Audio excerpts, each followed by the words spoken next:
Hey everybody, what's going on? Welcome to GNR Central. We've got a pretty important podcast today. We've got some big announcements at the beginning. So after today, all my videos are going to get moved to my other Guns N' Roses YouTube page, which I've put in the description box below.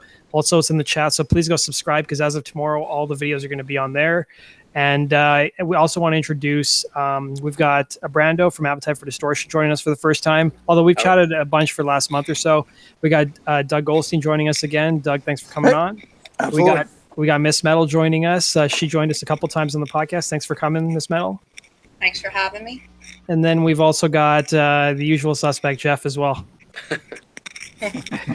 So I want to thank everybody for coming today. There's been some interesting developments with the whole copyright stuff going on over the last 4 months. And Del James officially responded. Now, I don't know if he was speaking on behalf of the band or just himself. A lot of people think it was just for himself.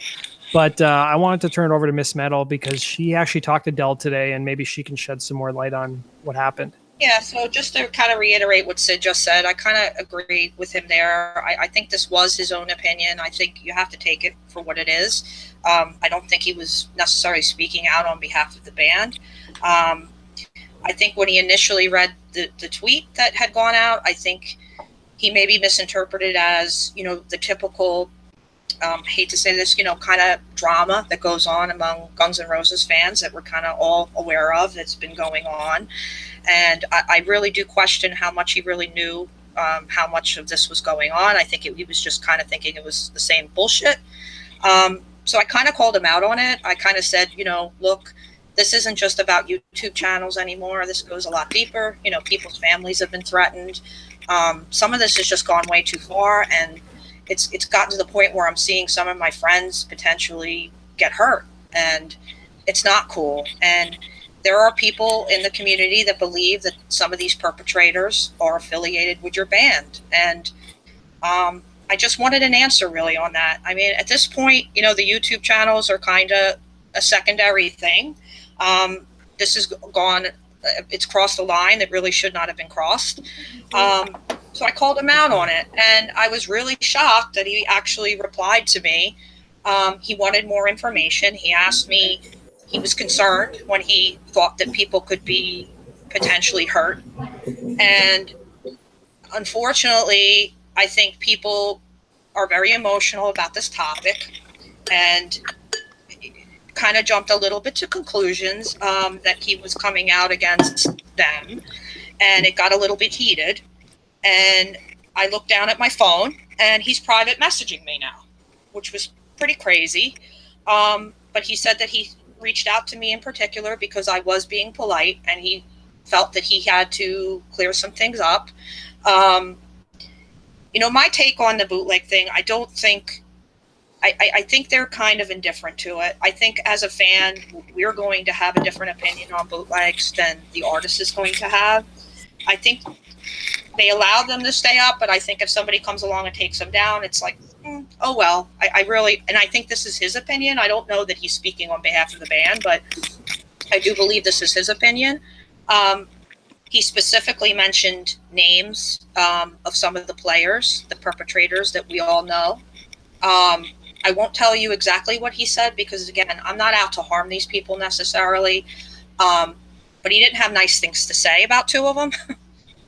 The third he did not mention.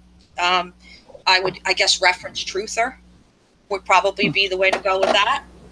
The other two are most notorious leaker and Batman's assistant, he did mention.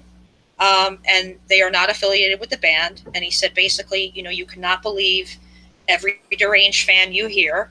And I'm kind of looking at some of the text now just to kind of hit a few points. I think he feels like he's kind of trapped in a damned if you do, damned if you don't situation. If he responds, people are going to take it and run with it. If he doesn't respond, people are going to take his not responding and read into it. So I guess I could kind of understand how this could be difficult. But that being said, to me, it did feel good to hear that they are not endorsing these people. And I think the people who follow these people and believe them need to take a look at themselves and understand not to believe everything that everybody tells you. And just because you have a picture with you and Beta or certain people in the band doesn't mean you're an insider. And so that was my take on it. Like I said, he was very friendly to me. He was very nice to me. At one point he said, "We're okay, right?" And I said, "Yes, we're okay." And I said, "I do appreciate you taking the time to reach out." He didn't have to. At the end of the day, he said, you can own a bootleg, but he doesn't necessarily condone sharing it. And he feels like, well, if it gets taken down, it gets taken down, and that was his opinion. And I can respect that. And like I said, I had never had any problem if Guns wanted this stuff down. I never wanted to hurt the band. I just wanted the fan harassment to stop, honestly. And honestly, Brando, when that happened to you, that just really hit a nerve with me. That should have never have happened. And it needs to stop. And I don't know what we can do to make it stop if the band's not going to get involved in the fandom. And I can understand why, damned if you do situation. Or, we need to get law enforcement involved. I don't know what the answer really is. All I can tell you is what Del said to me today. These people are not affiliated with the band. 2 out of 3 were mentioned, and they're not popular with the band. I mean, obviously if you have any questions or anything that you're curious about, maybe I didn't touch on, I'm happy to answer that for you. I was really shocked he reached out to me like that. And I see a lot of backlash on the forums, and that was not my intention at all for this. Ms. Metal, just to jump in, if you don't mind. Sure. My problem with it really is, to be indifferent is choosing no side. And right. I've always, when I worked with the band, we believed in taking care of the fans, take care of the fans, take care of the fans, take care of the fans. GNR Lies, the reason that became a reality is because Axl was really upset that a kid in Detroit walking up the back ramp, this kid had to spend $400 for an original Live Like a Suicide. And so I came up with the idea, let's put 5 tracks with 5 tracks, charge $10 instead of $400. And so back then, we really did care about the fans. And so to take a position of indifference is inconsistent with the guys that I knew. Right, I get what you're saying. Yeah, I think to particularly when some of the things that are being said, when it does come to harming other people, ludicrous. I mean, it's ludicrous. And there's also, from my perspective, I look at the Metallica guy, I look at the Dave Matthews, I look at those guys. The Metallica guys, I know the guy who's a sound engineer who does the streaming for them every show. So there's a lost opportunity of income for the band. Absolutely. And Doug, I agree with you. The record companies, as much as the artists want to come out against Napster and these streaming sites, they really dropped the ball. They didn't look at the new technology, and they didn't tap into it, and they allowed the stuff to run rampant for years. And then they want to blame the fans for taking advantage. People are going to take advantage. Yeah. Even on this current tour, though, they could have made so much money because the way the Metallica does it on their tour, they record the show, the MacBook goes back to the band. They immediately do the fixes that are needed. And as the fans are walking out, they can get in their cars, download for $5 or $10 or whatever it is to have the show that they attended. So to me, from a management perspective, it's a lost opportunity of income. And so I couldn't agree more. Doug and I have talked about this offline and just in private conversation. I mean, it's real simple, guys. If you're going to record all the shows visually and audio, you're going to keep them in a vault to what? Correct dust? I mean, I paid anywhere from $500 to $1,000 for my ticket to be in the pit. And God forbid I record the outro of Paradise City to remember the idea and put it on YouTube, and then I get it striked and taken down because I paid that much money to enjoy it. And B, I should be able to get a download of it. I mean, Fish, I've said it 100 times on a podcast. Dave Matthews, if you buy a ticket, the download's already included. You just go to the site, enter your voucher code, and bam, it's in your download box. It's that simple. The other thing that's stupid is when you put up a concert video, it's normally monetized by Universal. Yeah. And then the when Franz had his channel, he was making a lot of money for Universal, with the probably trickle down to the band as well. And it was great exposure. A lot of people, I think he even told me, hadn't really been familiar with Guns N' Roses. It was great exposure for the band, for people who maybe weren't familiar with it before.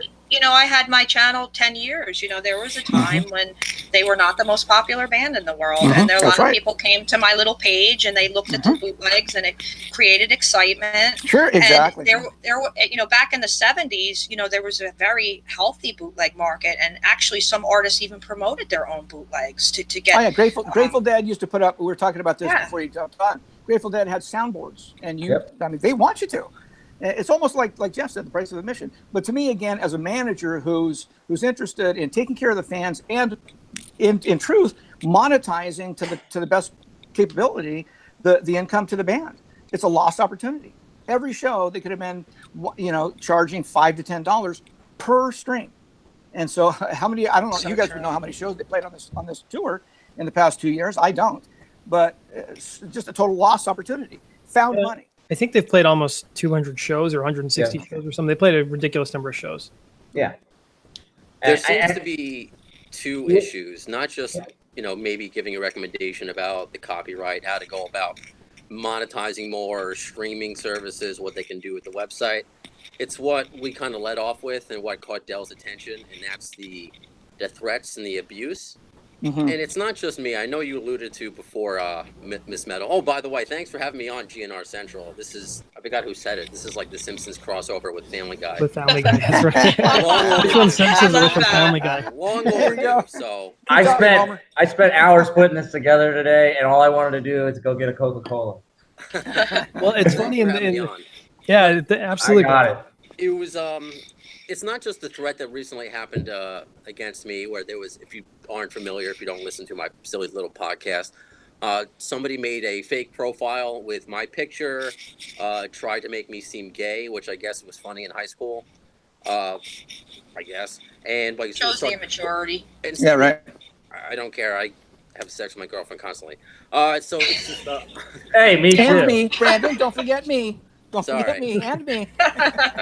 It's so my mom's info was given out. They tried to get my info. They put out like the address. They put out the phone number, and I just called attention to that and say, here are these two people, which I had to give nicknames for because they started calling your show and my show vermin, like we're bad people. So we'll call them Bagel Boy and and runner. Speed them up, runner. And Made Up Man. And now Made Up Man is somebody who's existed in the Guns N' Roses online community for a very long time. I call him Made Up Man because nobody knows who he really is. He has Facebook. It's a picture of Jim Morrison. Never gives out his real name. People say they think they know his real name. They don't. So this person, and what I learned about, and when I think he was, I forget if he was on a show of yours, but he was on one of my recent episodes, but Rick Dunsford, and we were talking about that whole House of Blues thing. So he first came to me that there was a threat against his kids.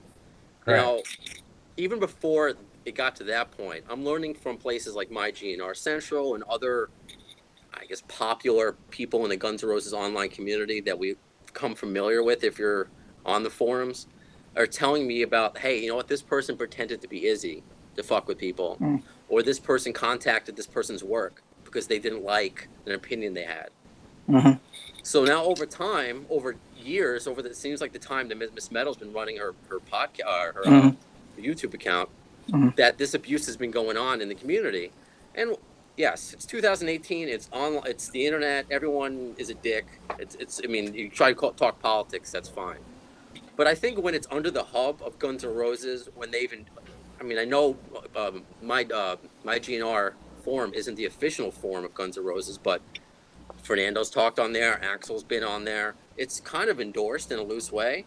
And when this environment is going on underneath, and they do a good job, but when you have satellite sites going off claiming that they know the truth about a band and putting out false information that they call the truth, while behind the scenes they're trading leaks, they're extorting people from what they may or may not have for those remixes that came out, Silkworms. So it's just like you have to take a step back where it's not just a copyright issue, it's a personnel issue. It's a customer service issue. That's what I had a problem with. And I think Dell, I mean, I think he just spoke too quickly. I've heard I mean, I've never met the man. I've heard nothing but bad things. I mean good things. Excuse me. I've heard nothing. I was going to say, no. Dell's a good guy, man. No, I gotta stand up. I've heard nothing but good things about Dell. I think he just spoke too quickly. I agree. It's so hard, and as Jeff and we all have actually spoken off air about this. This is so hard to explain to somebody first coming into this. Mm-hmm. Where do you start over the years of abuse and the illegal file sharing? Like, where do you even start as a conversation? So if he just sees and copyright, let me say too, Brando. Second, let me say too, Brando. Anyone who wants to fact check this stuff can do it. I mean, most of the stuff that I came across, I did through research, through years of there were similar attacks probably about 8 years ago. Through a company name called Uzi Suicidal LLC, which if you Google that company, that this has been going on for quite a while. And GNR has to realize that the vacuum they create by not releasing things has somewhat feeded this monster. And, you're going to get this. And I just feel like most people are afraid to speak out about it. They're scared. Station tactics. And I mean, Brando is just an example. I mean, of course that's going to be scary to somebody. Nobody wants to be shot. Somebody reached out, and it used to be a former moderator, and I won't give his name, of my GNR forum, had the same exact thing happen. A fake profile, put up pictures of his kids, and now that person is creating memes trying to say that us here are doing that to them. And it's just like, it's a sickness. It's a derangement syndrome. And I get that GNR can't police the people. I get that. But again, if it's under your hub, when there's illegal things being traded, and when you have fans dedicated that have hours and hours and years of work, like you, Miss Metal, taken down with no rhyme or reason. And copyright's not a reason. You put up, what, a 30-second clip of West Arkeen? That's copyrighted? Yeah, 36-second clip that was up for less than a day. Wow. Taken down by, that's what happened? Taken down by you. So, UMG, excuse me, then the RIAA, which I actually called them, and I actually spoke to a representative of the RIAA. I mean, they don't go after YouTube channels unless somebody alerts them to it. Yep. And they have an agreement with Universal, and they have to do it per their agreement. I did tell him there's been harassment. And I'm sorry, guys.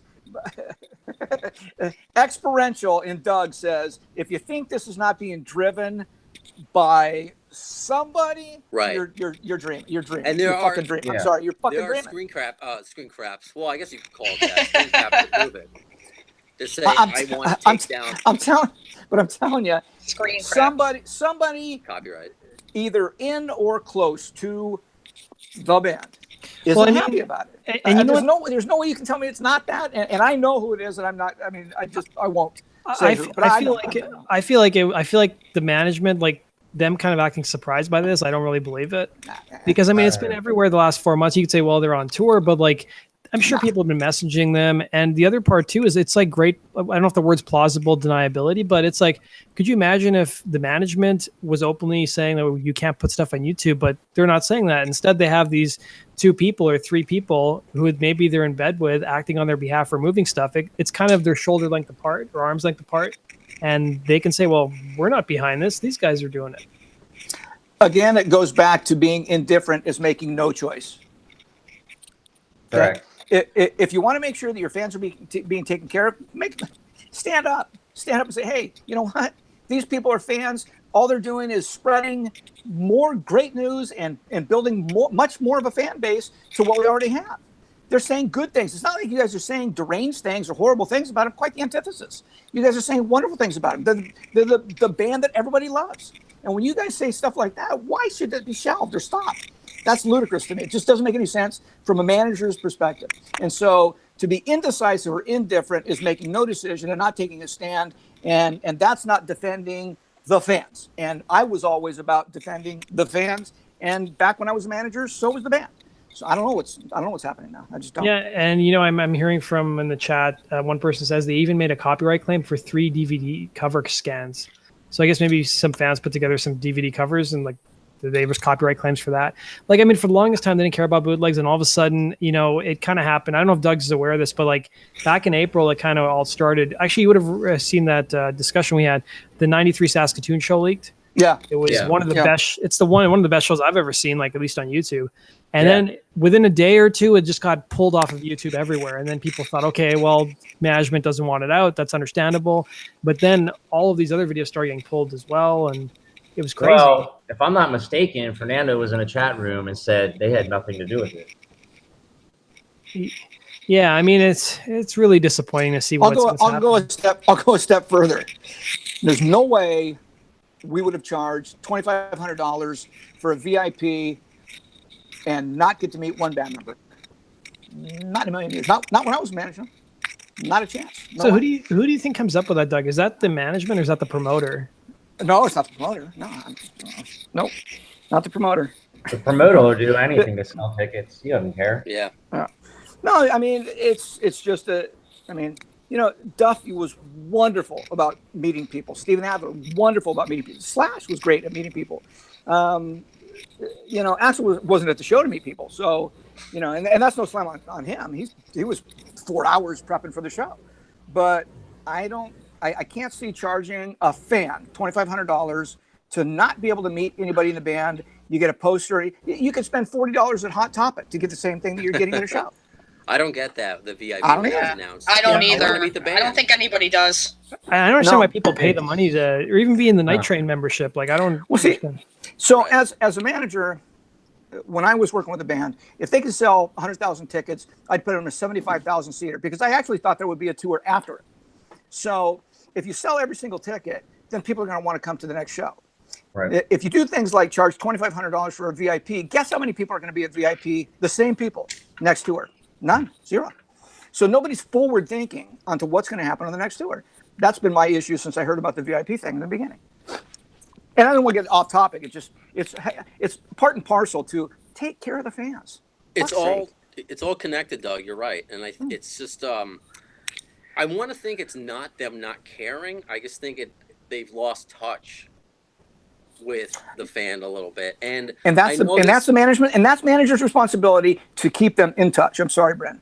And I know this name though. I mean, may rattle your feathers a little bit, Doug. But your old friend Alan Niven says the same thing. So at least you can I'm sure he agree on does. that. We don't disagree on. I mean, we don't disagree on that. Okay. Absolutely. No, you agree with. And He said the same thing. Yeah, it doesn't. Alan's. You know, that's a topic for another time. I don't have any problems with Alan. Did you work a lot with Fernando, Doug? Like, or was he too young whenever you were the manager? He was too young. I mean, he was probably 16, and he was, you know, at 10 o'clock at night, right before 10 o'clock, I actually would send him to Blockbuster to pick up a video, and that's kind of how I knew Fernando. But he's a sweet guy. I just don't know that he's thinking in terms of future for the band. You know, and you have to, as a manager, you've got to think about what's going to happen on the next tour. Yeah, and I mean, you know, we met Fernando for like 30 to 45 seconds. He was really nice with us, and I think he was nice with Kevin too. Like, he got him a ticket to the Troubadour, and he didn't even wait in line. So he was really lucky that way. But like, did you work a lot with Betta because she was? Oh yeah, she was. Yeah, her and I were best friends. I mean, well, we both loved Axel so much, and only cared about doing what was best for him. But you know what?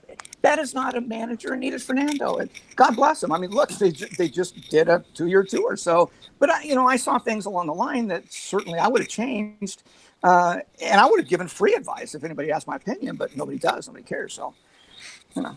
So, you know, it was funny. Brando said that they're out of touch. So this reminded me of something I saw on the MyGNR forum. So, you know, there was a $1,000 box set for Appetite you could buy, the Locked and Loaded box set. So one guy got a letter from Guns N' It must be, you know, from that you sign up on the mailing list, you get a letter. So he got a letter. I guess if you bought the $1,000 box set, you would get some special gifts or special bonuses. So they sent him an email saying, hey, because you spent $1,000 on the box set, we're going to give you 15% off these Guns N' Roses photos. And they're only like $250 each. There you go. Sorry. I don't get it. So Yeah, they tried to upgrade him to rims on his new car. Yeah, so the exact wording is they didn't put his real name. He said, "I got an email from GNR and Universal, which reads something like this: Hi, blank. You bought the locked and loaded box set, and thereby proved you were one of the biggest GNR fans in the world. As a thank you, at this, we are happy to give you a pre-order possibility and a discount of 15% on one of 50 exclusive band photo prints by Ross Halfton." You know, you guys will love this one. I only sorry. spent 17 years with Axel. I asked for one box set. No response. None. Thanks. So I had the price wrong. It's 260 euros, which is 400 Canadian, which is probably 300 American For the photos. for one photo. One photo? Yeah. Fuck that. Axel would have to hand deliver that photo and like hang out with me for tea or something, so that's not worth it. Axel and Gene Simmons would have to deliver the photo. Dude, here's Gene reality. would. The difference is Gene would be there. Yeah, right. That's true. Yeah. Here's what's going. Here's reality. Here's the pulse of the management right now, and they are so far apart. It is not even funny. Like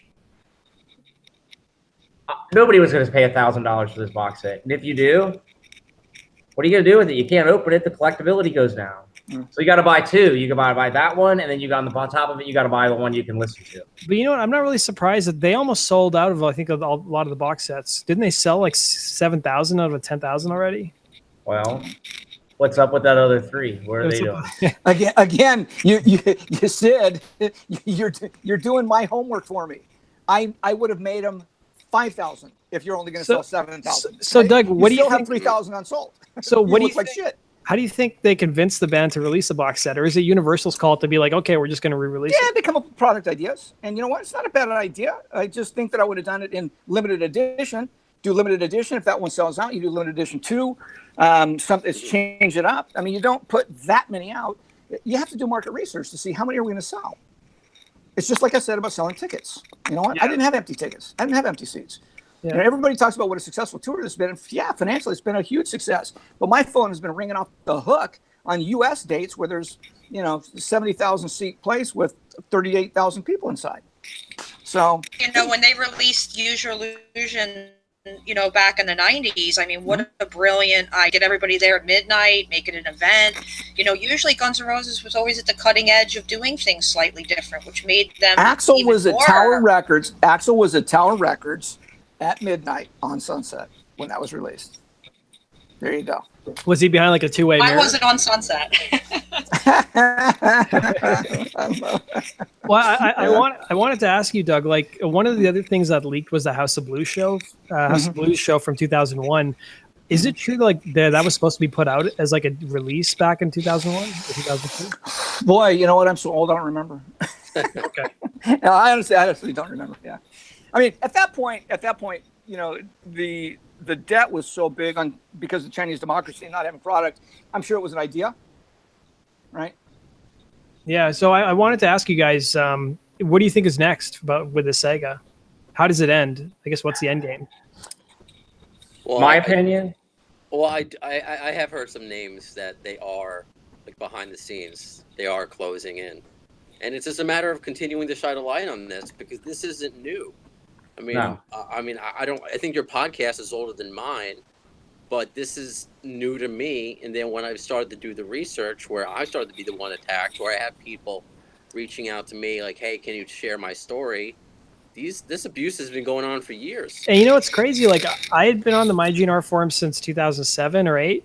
And Right. this, with the last 4 months, I had no idea about any of this stuff going on over the last 10 years until like the video started getting pulled and all these Neither claims. did I. And I don't know if I just didn't read stuff or I just wasn't as involved in the community. I didn't know either until I've just gotten so many different private messages from people who don't know each other. It's not like it's a collaborating story.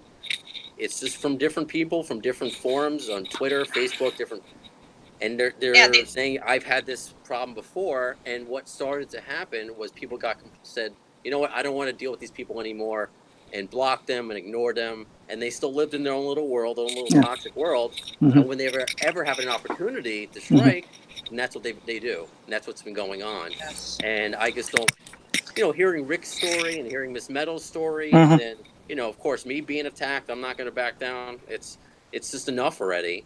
And I think it just needs to be made clear to the band, because it's like, where do you start with this conversation? And so I don't fault Dell for responding the way he did, which seemed indifferent.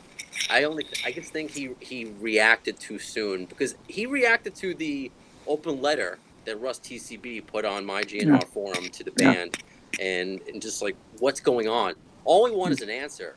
If you say you're taking down these videos that are somehow really copyright, sure, that's fine. You don't owe us the fans anything. It's your material. But when there are 30-second videos, 2-minute videos of stuff that you shot with your cell phone being taken down, and people's channels being shut down, not just the video, but their life's work in a way being shut down with no rhyme or reason, that's not right. That's not right. Not at all. The other people win. I kind of said this with Doug through text. Like, I mean, the simple fact that right now the Dell now knows, and I'm not saying this is a threat, or don't get me wrong, but my fear is that, like, if something does happen to somebody physically, what's the band gonna do? Like, they could find themselves somewhat liable for not releasing any information on this, not taking a side, not saying this is our, yes, we're taking these down. If they are, fine, we get it, it's your shit. But if we want to, like, what's gonna happen in 100 years from now? Is GNR still gonna be fucking? Is GNR's gonna be wiped off YouTube, and kids doing history reports in 8th grade on rock and roll history class aren't gonna know anything fucking about it because it's gone. And my thing too, Jeff, is, if they sanction these people, if these people, whether they want to admit it or not, that's fine. The backlash, whatever. But if these are people actually working for them, they need to know who they're hiring, what they're doing. First of all, Miss Metal, I'll go you a different direction. If you're in management and or the band, and there are people out there, you procure them, you make them part of the team. You don't push them away and piss them off. Do you honestly think for a second, if somebody came to me from the camp and said, hey, do you want a job with guns? I'd say fucking no. It wouldn't work 130% every fucking day for them. Like, hello. Like, it's even if they can use you guys as a forum to get stuff out to the fan base.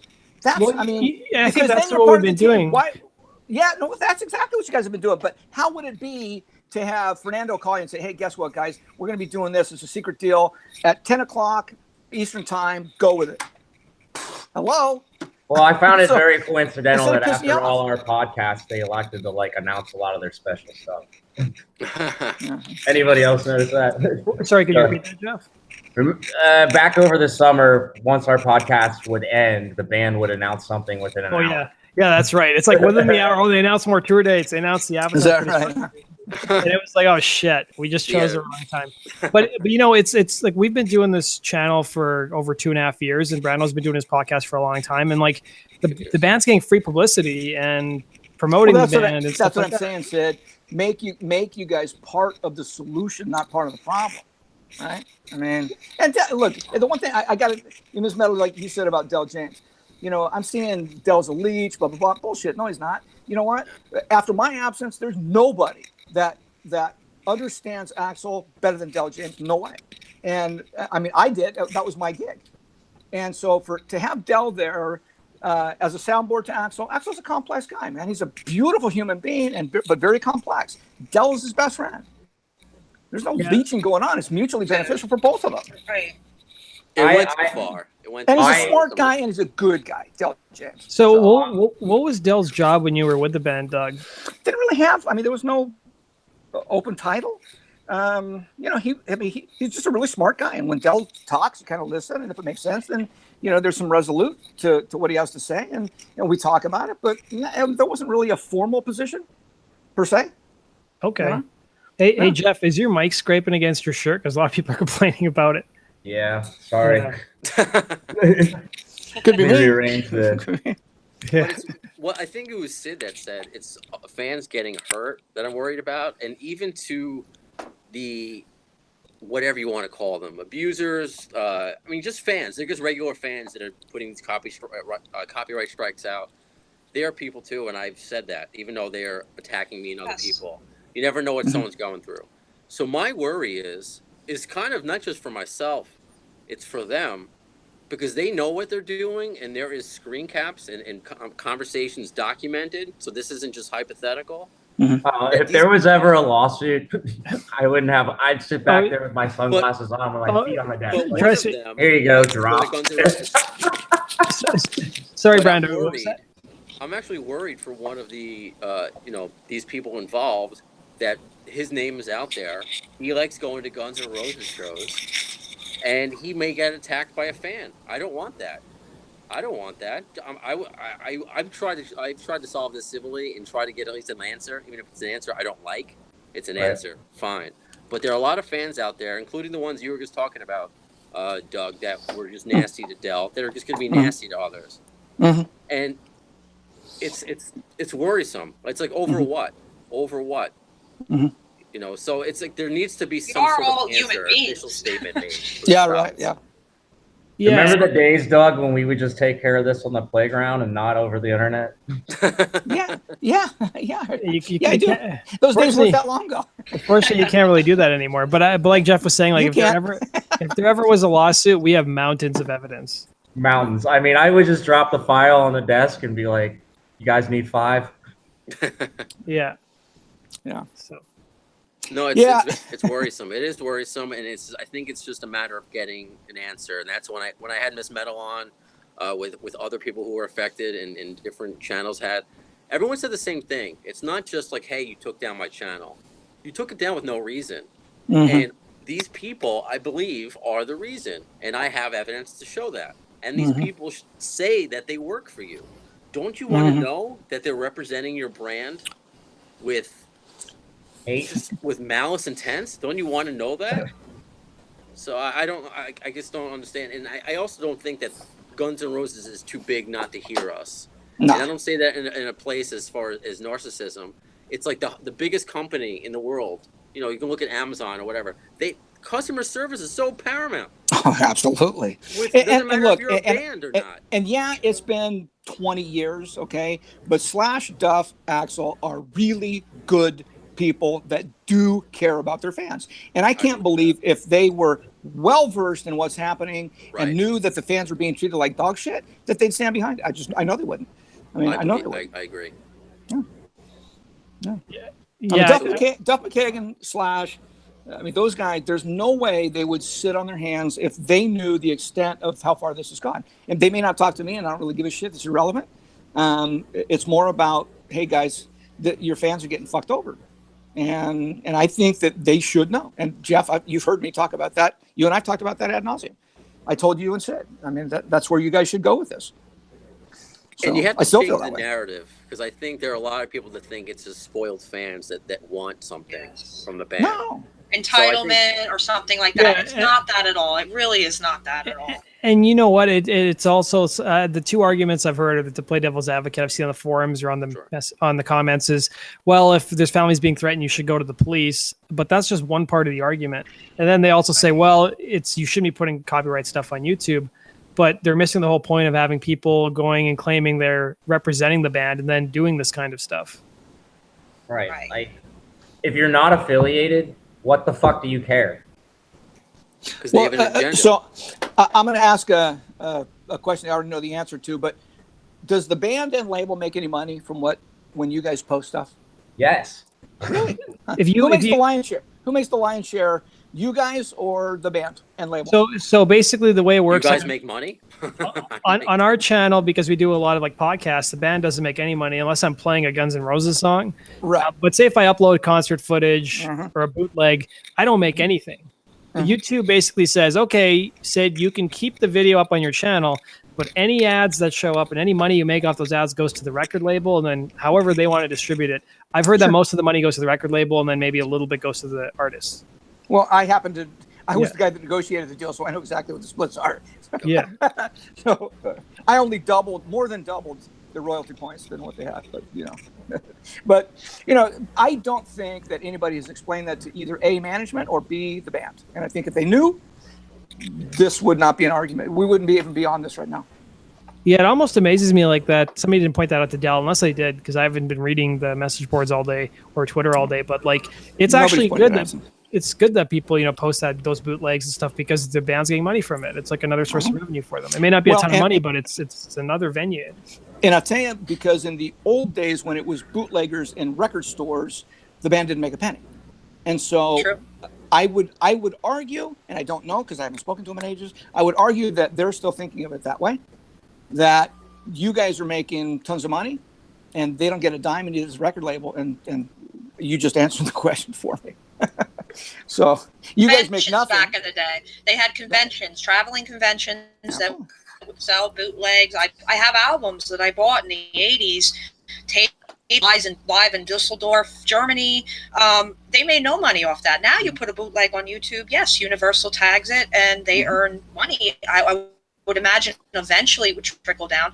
Now, I know a lot of the artists don't have the YouTube agreements and things like that, and they might not think they get enough, and I get that, but they're still making more off those bootlegs than they would have back in the day.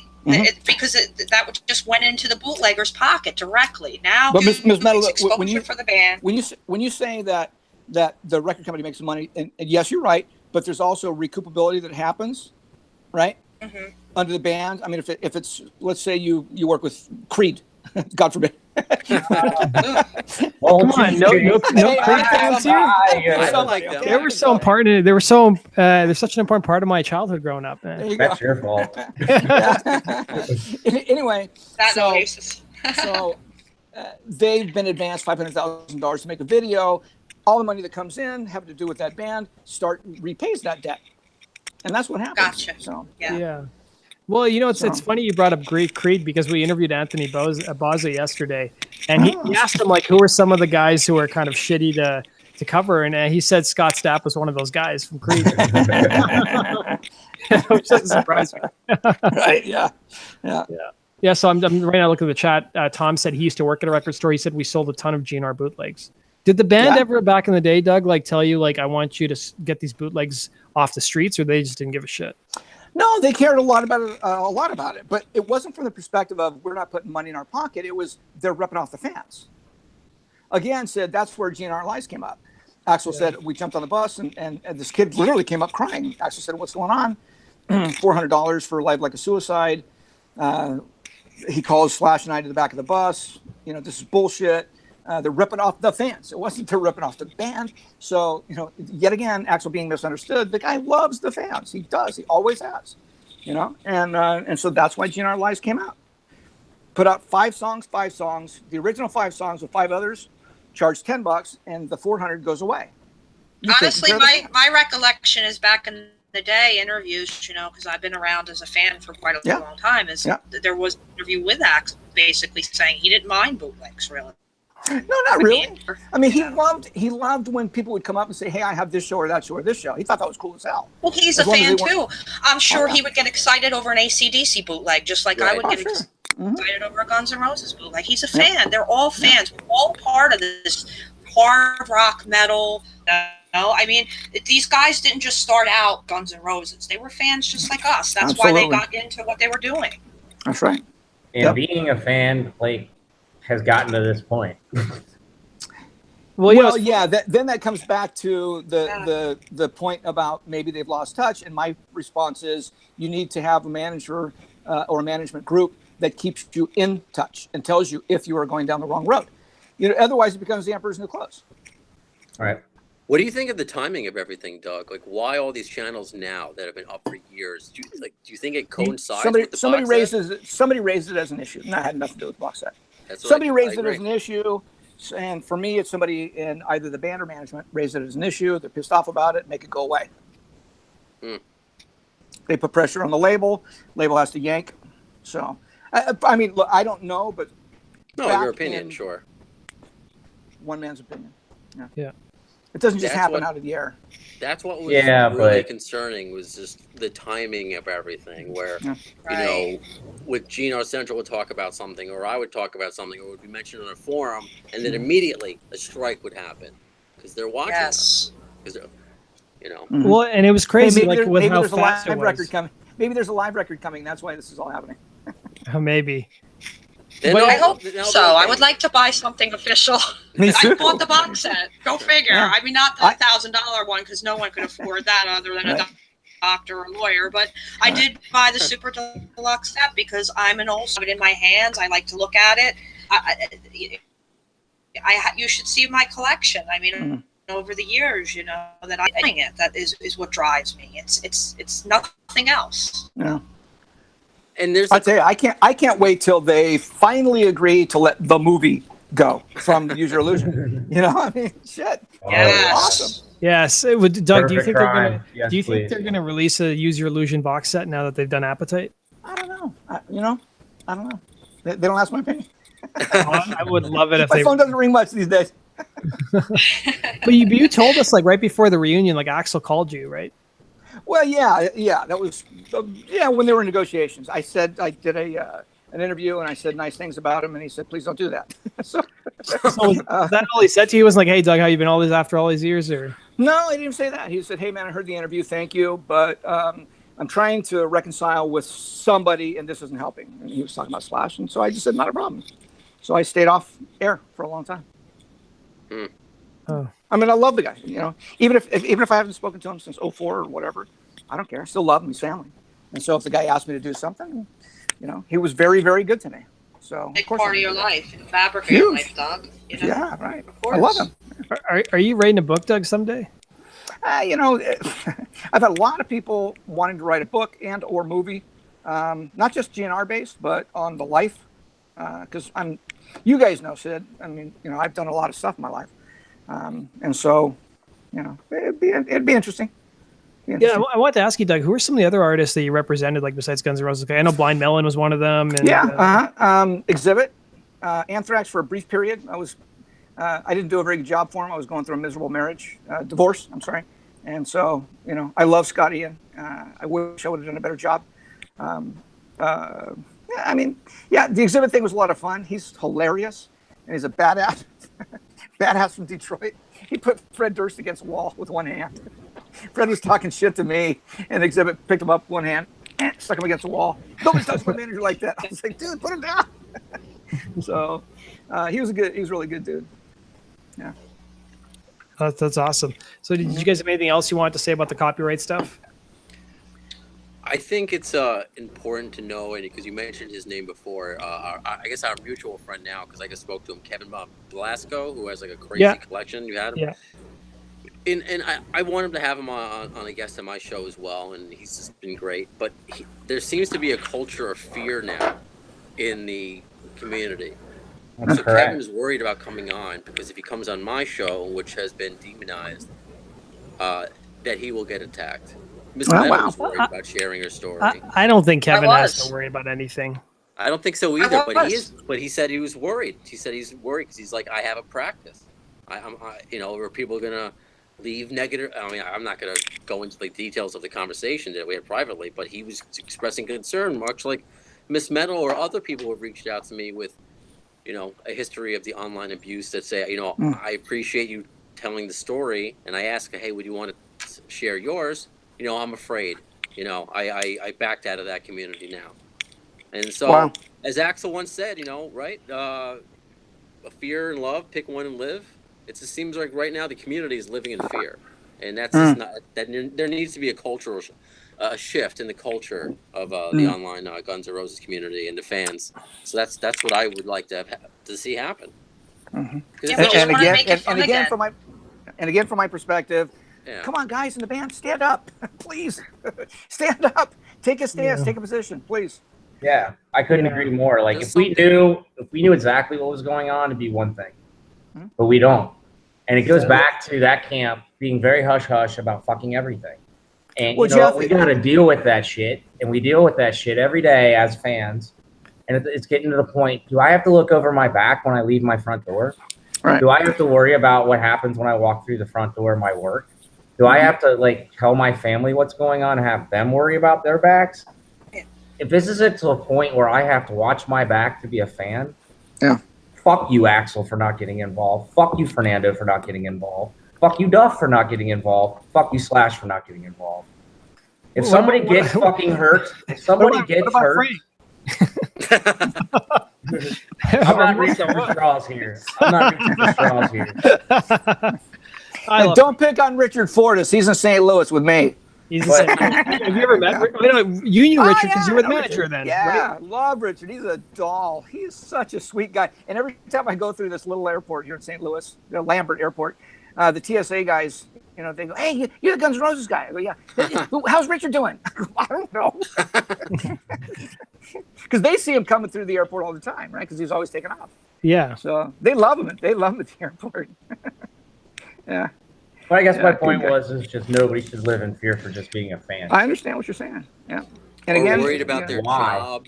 I guess having their family. It's just a band. All for having a different opinion. Like, who's the best guitar player? What's should Pittman be waving his towel? I mean, it's ridiculous. I mean, this is supposed to be fun, I think, really. And I think that's what got me into trouble, actually, because I said that the only person, the only way Pittman could get in the Hall of Fame is if he wipes it down with his towel. And I know for a fact that this particular person on their channel has a love video to them, so I'm sure that didn't go over well. And I was really only being funny. I mean, come on, guys.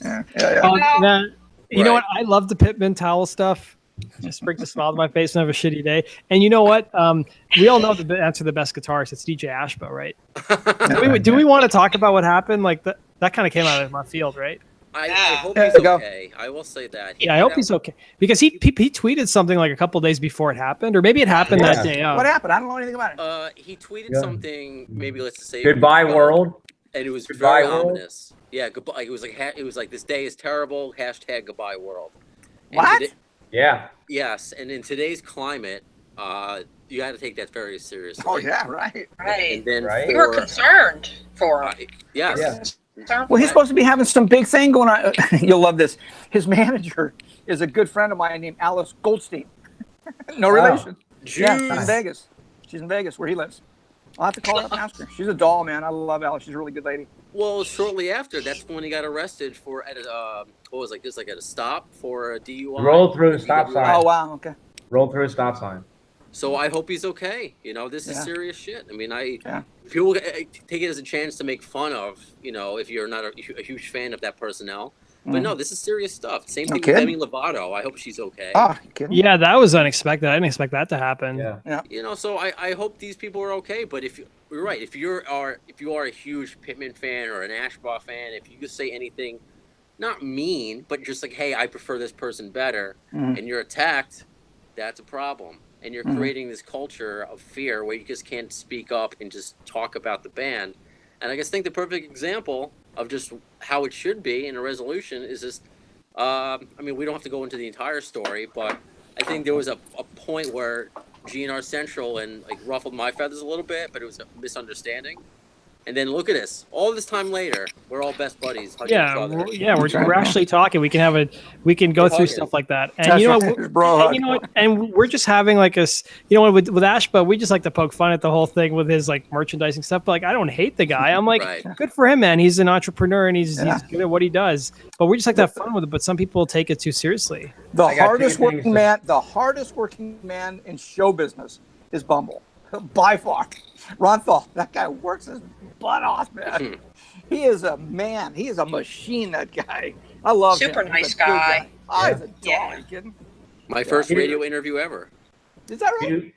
He's the best, man. I love Ronthal. Good guy. Things I want to say about the Ashba situation. Mugshot was taken with eyeliner. Didn't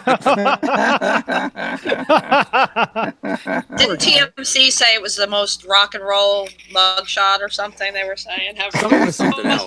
It definitely was. It was pretty rock and roll. I'm just glad I used my Noxema on my eyes before I jumped on this call. And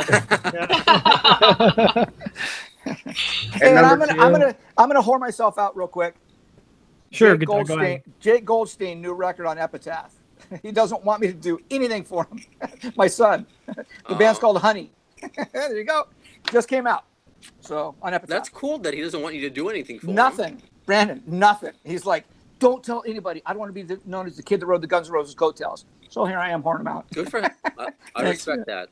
Thanks, Lynn. You're a dad. You're allowed. I only have 2 kids. You're proud. Right? So, you're a proud dad. I love both of my kids. They're great kids. But so there's my commercial. Go ahead. Sorry. The second thing is fucking Uber, man. Yeah, I know. In this day and What age. shit? He was like in Podunk, Minnesota when this happened. Maybe they don't have Uber there, but I know. I just hope he's all right, man. You know, Yeah, I it do just, too. it just sucks. You know, and especially with all the other GNR guys doing well, Duff, Axel. You know, you want all the community, all the ex-Menudo members of GNR. I like everybody. I think Axel, whoever's made the decision, I really like all the players, past and present. From Chris Webber to Melissa Reese. I just think this has just been a really cool collection of musicians and people. And You never met Paul Hughey. And Paul Hughes. Yeah, Paul He's a good guy. He's Paul's a good guy.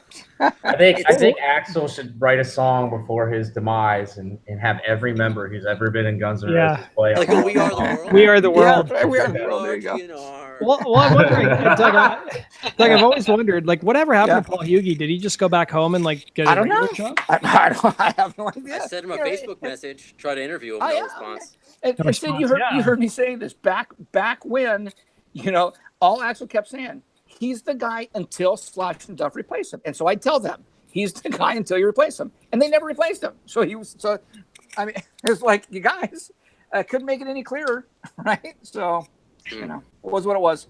Did you guys ever, I saw a story today, Dave Navarro talked about almost joining GNR. Did you ever like, did he almost, how close was he to joining GNR? Because I know he played on Oh My God. Yeah, he was very close. Yeah, and oddly enough, he was married to my assistant, Rianne, for a brief time. But that's one of the ways that I got a hold of him. Oh.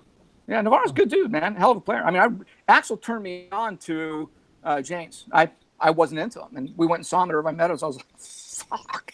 They're so good live, man. Was that the show? Was that the show that Axel left a producer hanging that he had a meeting with?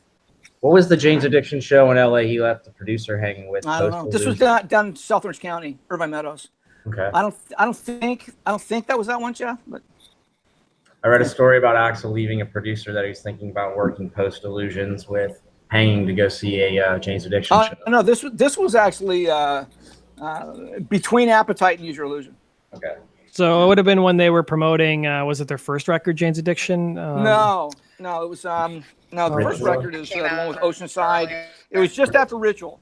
It was actually the Ritual tour, the Habitual tour. Yeah. Cut Stealing and all that.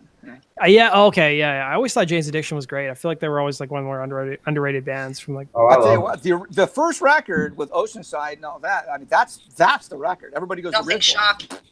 Nothing shocking. Right. Nothing shocking. That's the name of it. I couldn't remember it. Yeah, that's their best record, by far. I like it. But Ritual had the hits, right? So. And I guess the other thing I want to talk to you guys about, there was that. Did you guys read that rumor about AC/DC today? In Vancouver? There was some fan or some newspaper in Vancouver, because AC/DC recorded the last several albums in Vancouver. Some newspaper said, they talked to one of their sources who said they ran into Axel and Phil Rudd, of all the people. And they're like, well, AC/DC's maybe in Vancouver recording with Axel. And I didn't know Phil Rudd would even be able to leave Australia because he's got a criminal record now. Yeah. But I guess when you're famous, though, you can go anywhere, even if you have a criminal record. Vince Neil fucking killed a man, and he gets to rock out. But didn't Vince Neil, was he ever charged, though? Oh, yeah. He got, not for murder, but he got charged for DUI. Manslaughter and stuff. And they basically allowed Vince to, he could basically civilly pay back the people that, one person he maimed, the other obviously he killed, Razzle. But I think civilly they kind of felt that he would an earning potential if he continued on with Motley Crue, and then he could civilly pay damages. Yeah. I think the problem, unfortunately, with Vince Neil is he didn't learn the first time. I think that's the big problem I have with him. I mean, most of them guys back then were living pretty. It really happened to any of them. The problem I had was later on when he continued to drink and drive. It's like, yeah, and I want to correct. I want to correct something I said earlier. I must have misread something. So they didn't see Axel. They ran into Steve, who plays, I think, rhythm guitar now for AC/DC, or he was. And then they also ran into Phil. They didn't see Axel, but one Steve Young. Yeah, Steve Young. Yeah. Yeah, Malcolm's right. Malcolm's nephew. Yeah. DC or there at all in Vancouver is really. Yeah, that's telling. Yeah. Yeah. But until I see a photo, I won't believe anything until. That's my motto. Seeing is believing. I did read something. Speaking of Vince, and I'm not a big Vince fan. However, I think his mother just passed away. Yes. Oh, Yeah, that's she tough. did. I saw that on I I think did see Twitter. that. So I will say, I've had my issues in the past, but God bless Vince during this tough time. Yeah, that Agreed. sucks. Agreed. Yeah. Yeah, that's true. And his mother really stood by him, and they were very close. So yes, Yeah. Yeah, sorry my to heart hear. goes out. My heart goes out to him. God bless him during this time. There you go. That's what this is all about. Even Absolutely. if you have a Rodney King, disagreement, baby. Can't we all get along, man? Yeah. I just want people to be happy, even if we disagree with something. Yeah. Just live your life. Live your life. You're only given one, as far We as don't I know. always agree. We don't always agree with family, but we Yeah. love them. Yeah. I mean, You know? fuck. I mean, And Sid that's- and Doug that's have a bit of the thing. miscommunication, and we've resolved it. Yeah. What the But, like- fuck, man? I mean, Kumbaya. Yeah. I mean, like, hey, man, I'm just telling these assholes. I like beer too. Buy me a beer and we'll talk about it. What the fuck? yeah. Grow and, the like- fuck up, man. Like, why the fuck do you fucking care? If you gave me a fucking reason why you care, or GNR's camp, Fernando, Axel, anybody, give me a fucking reason.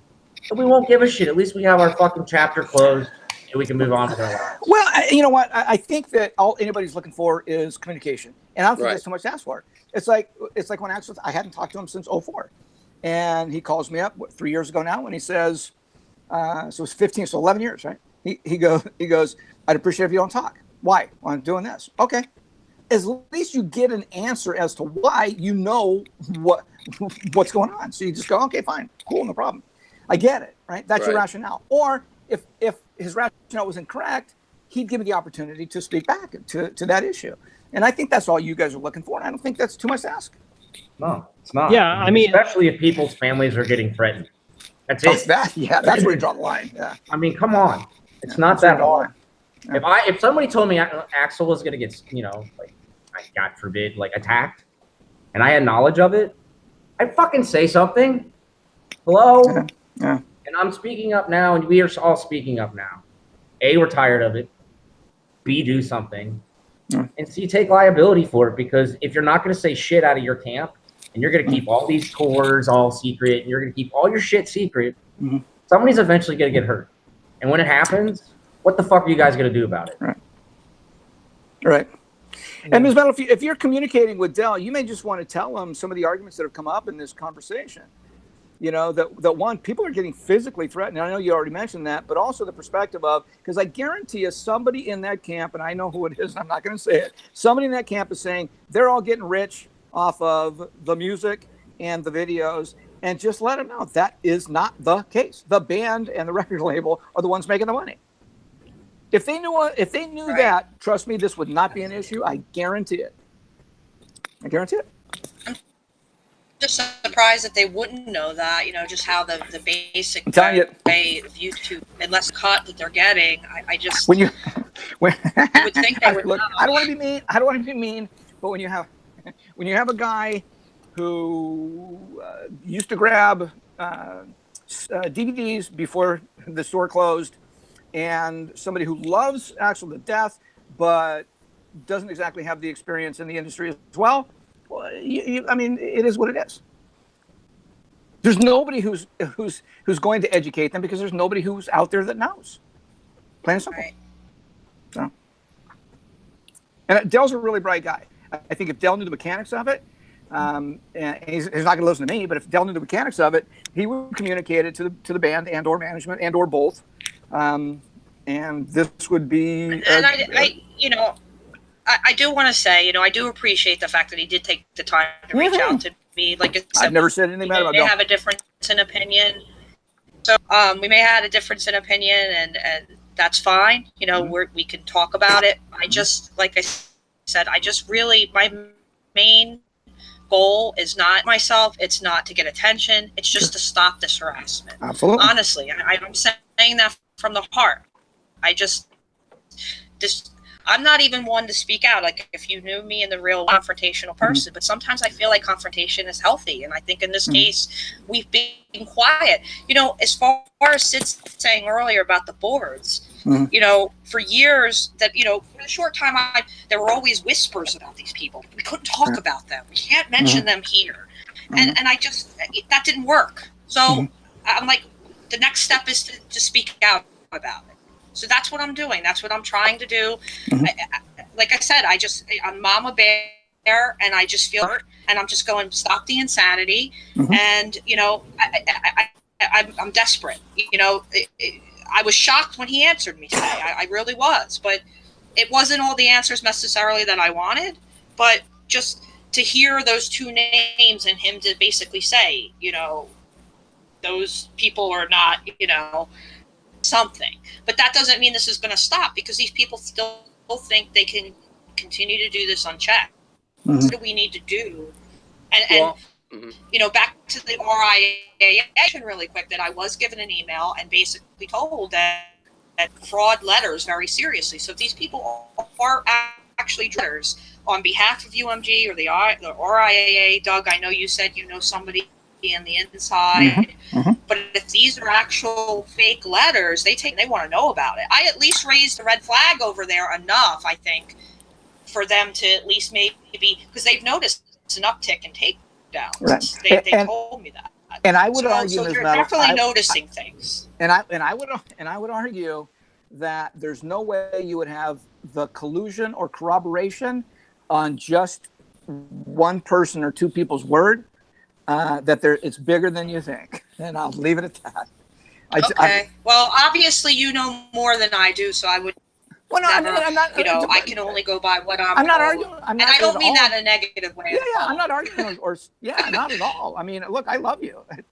I'm just saying, you know, an organization of that much power, and they're not going to trust some guy from Bagel Boy. It's just not. It has to come. It has to come from somebody who's authoritative. What do you do with your lonely bagel boy? Yeah, right. It's it has to be somebody who can speak on behalf of the people that you're talking about. There's no way there wouldn't be corroboration or collusion without a proper representative. Just not going to happen. And in the beginning, I really thought this was all fast. Time went on. It was upsetting to me that I thought maybe perhaps this could be. And then I'm like, what did I start here? What kind of worms did I open up? You know, and it's difficult. The worms are there. Because this is something I love. I don't want to hurt it, you know? Yeah, right. But you know what? Sometimes raising an issue like this will bring them up. I mean, why do you think I'm involved in this conversation this evening? It's because I still love the guys, and there's a problem, and it needs to be addressed. End of story. That's it. He loves the fans. Can I say how too. amazing Don't that forget is? that, Doug.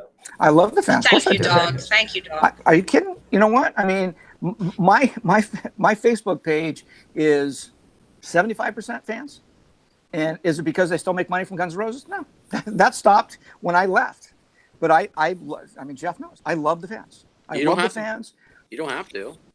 No, I don't have to. You're right. That says a lot about you, which is just like, I think I said it to you off the air, but just the fact that you're getting involved in this and listening to us, the fans, for a band you no longer manage, when the actual management doesn't listen or quickly dismisses. It's fascinating. I mean, so I don't want to judge them too much, because sometimes people read too much into silence, but you're not being silent, and that just speaks volumes about you as a person. And I know there's been a lot of negative things said about you, but my experience with you has been more than a pleasure. Thank you, Brando. Yeah, thank you. Yeah, look, I mean, I love both sides. I love both sides, and I love both sides. You know, I love the band. Obviously, that's my family, but without the fans, there's empty seats, right?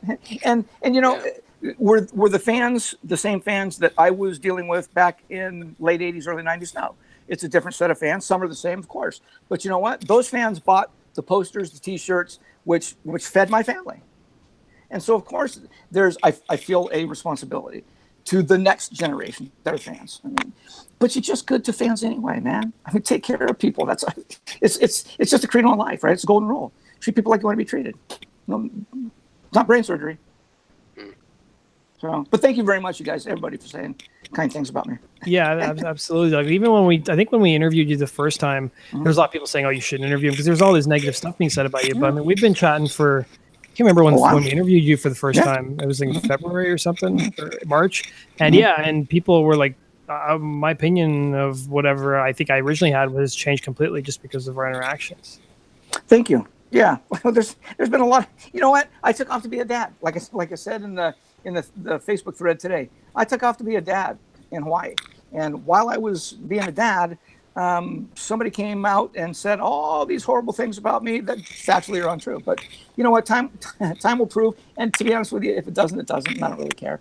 You know what? I know what I did. Axel knows what I did. Slash and Duff don't really, because Use Your Illusion was a blur. So, but it's okay. You know, it's okay. I know what I did. And so at the end of the day, that's all I really care about.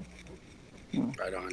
Yeah, right. And on. I think it's important to establish that some of the management is aware, and this medal did confirm that, of the people that have been named, that have been abusing. But it's also very important to the fans that have been affected to not abuse them.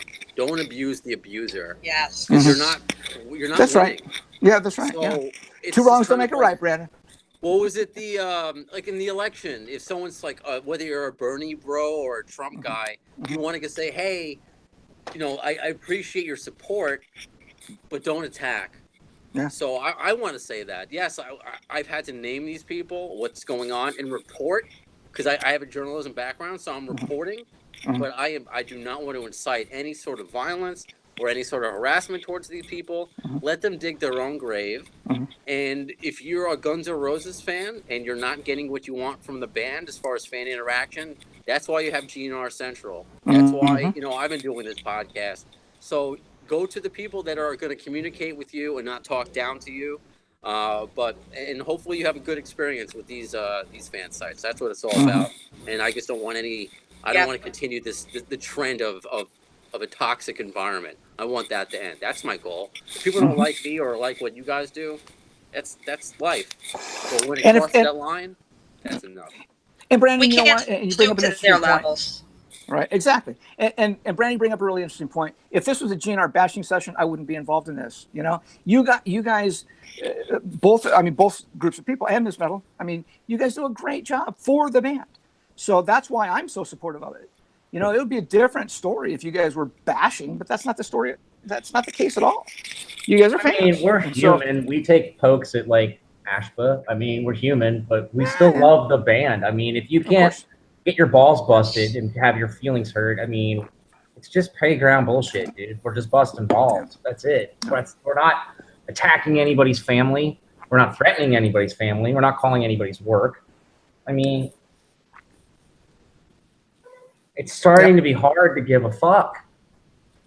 You know, like well, that's it gets to the point where I feel like when I leave my house, I have to worry about looking over my back. Axel can suck a dick.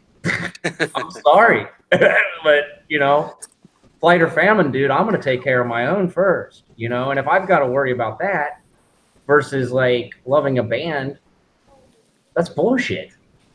Yeah, this was my little escape to get away from real life. You know. Yeah, right. Yeah, it was the same. It was the same for me too. Yeah, right.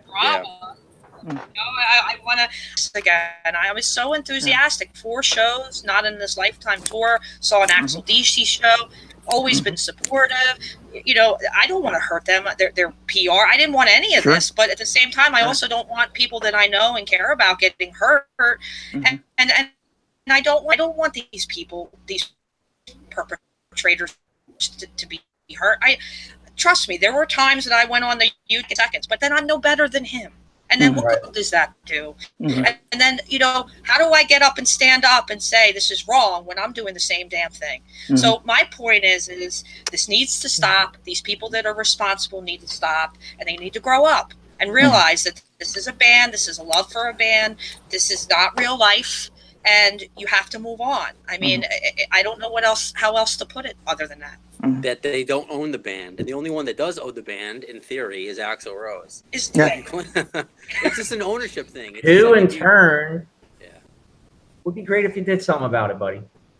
And sorry about the dick sucking comment, but it's not worth the dagger in my back. I was going to say it would dissuade me as opposed to the terminology that you use, Jeff. But you know, potato. I love you, but go suck a dick. Right? right. Yeah, it's like Sorry, it's essentially what Doug And I happen to know him better than you. That'll never happen. It goes back to that story Doug told us about when they were in, I think it was Colombia, when the bomb went off outside the hotel, and Doug was like, Axel and Slash, huge in Bogota. Me, Exactly. big in America. Fuck you up. Yeah, exactly. Yeah, biggest band in North America. Okay for me. Yeah, like I'm sorry, but if it's worth my fucking life, no. I'll go, dude. I didn't grow up listening to shitty bands. I grew up to a fucking band that changed my fucking life forever and made me the man that I am fucking today. Yeah. And if you guys can't fucking help me out because I'm having to worry about what's behind my back, it's not fair.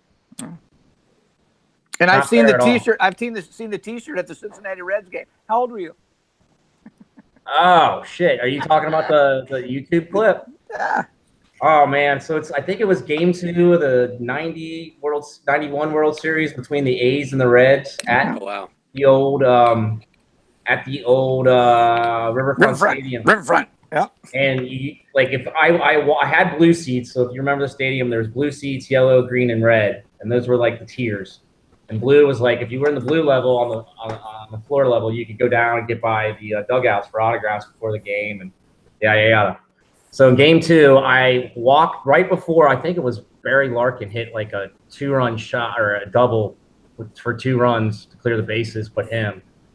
You see me walk down and wave to I was waving to my mom. So I'm forever on MLB.com's website for that game, just waving to my mom.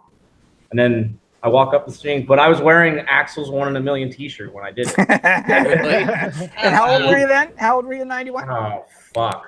7th, 8th grade. There you go.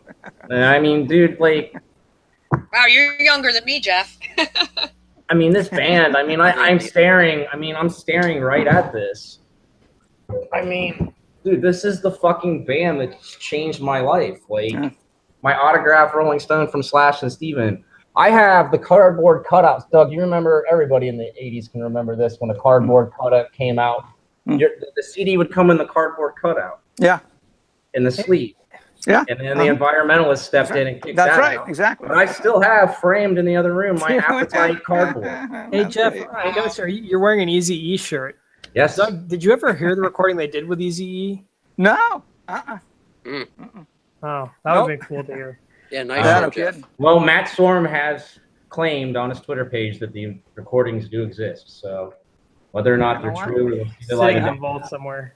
Like I said, all I know is all the NWA guys came to the Forum shows, and while the band was on stage, they took all the women and all the booze. The band came on stage. No more women, no more booze. Fuck. That's how Eazy does it, baby. That's how we rolled. I'm telling you. Yeah. Good times. Yeah. Perfect. So I don't know if there's anything else you guys wanted to do, or we should end on that note. Just, if you're a fan, hang on, because we're trying to resolve this. And don't have to worry about walking with your, somebody coming up behind your back. Just, we'll try to resolve this, and hopefully somebody on the in the GNR camp can fucking help ease this situation along. And if you're too young, Google Rodney King. Can't we all just get along? That's it, man. Yeah. Right there, baby. Yeah. Live through that too. It's that simple. Yeah. I mean, like I said to Brando, like in our first exchange, at least we're fighting for the same fucking team and cause. Why the fuck is there any shit that has to cesspool in the medium? There's no point. Yeah. We're still fighting for the same cause. Ms. Matt will send me a Facebook request. Absolutely. All right, Doug, sweetheart, thank you let's so stay in much. touch. Please, Yes, God bless. definitely. Thank you. God bless Yeah. you. Thank you so much for joining us. Thanks, guys. Brando, thanks so much for joining us. Go check out Thanks, Appetite man. for Distortion. Where's the best place for people to check you out, Brando?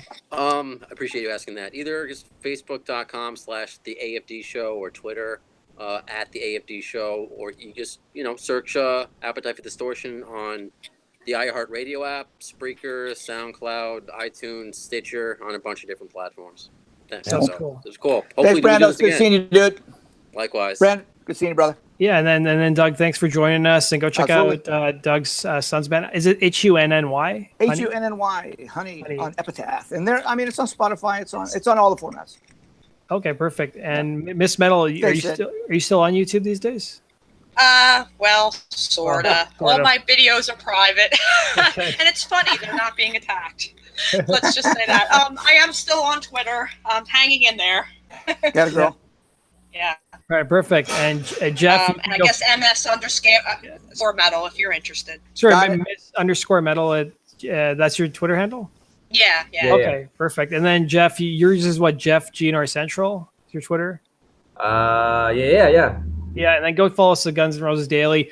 Also, guys, if you missed the big announcement, we're moving all our videos to my other channel, which I've linked to down below. So starting tomorrow, If you're wondering why, just go back to the beginning. just go back to the beginning.